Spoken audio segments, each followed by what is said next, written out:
Covid হওয়ার পর থেকে কিছু লোকেদের দেখা যায় যে ঠান্ডা লাগার প্রবণতা প্রচণ্ড বেড়ে গেছে এবং সুস্থ সবল লোক জাস্ট কোভিড হয়েছিল এবং কোভিড হওয়ার পর তিনি আর ভালো নেই, তাই জন্য প্রতি মাসে ঠান্ডা লাগা, কাশি, সর্দি ইত্যাদি ইত্যাদি।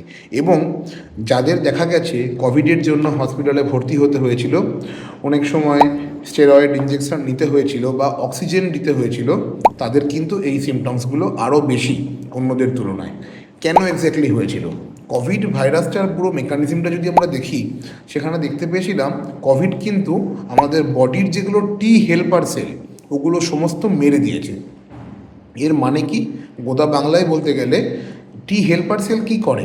আমাদের যখন বডিতে কোনো ভাইরাস ঢোকে, আমাদের বডি লড়াই করে, অ্যান্টিবডি তৈরি করে। টি হেল্পার সেল এই অ্যান্টিবডিগুলোকে মনে রাখে, মেমোরি। এই মেমোরি যখন আমাদের বডিতে চলে যাবে, কোভিড যেখানে মেমোরিগুলো উড়িয়ে দিয়েছে, ঠিক মনে করুন সেই একটা বডিতে ফ্ল্যাশ মারলাম, পুরো মেমোরি ভ্যানিস, আপনি হয়ে গেলেন আবার বাচ্চার মতো।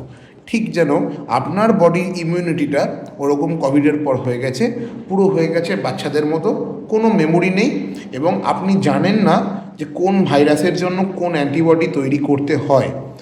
ঠিক সেই কারণে আমাদের এত হাজার হাজার ভাইরাস ইনফেকশান যখন হচ্ছে, আমরা অ্যান্টিবডি ফর্ম করতে পারছি না এবং সেখান থেকে দাঁড়িয়ে আমাদের রেকারেন্ট ঠান্ডা লাগা, কাশি, কফ ইত্যাদি ইত্যাদি সিমটমসগুলো হতেই থাকছে।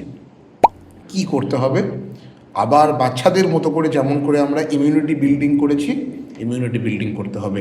নানা রকম vegetables, fruits, multivitamin, vitamin D3 এবং ভ্যাকসিনেশান, এইগুলো করলে কিন্তু আপনার লাংস আস্তে আস্তে আবার নর্মাল পজিশানে ফিরে আসবে এবং আপনার বডির ইমিউনিটি আবার নর্মালে আসবে। ধন্যবাদ।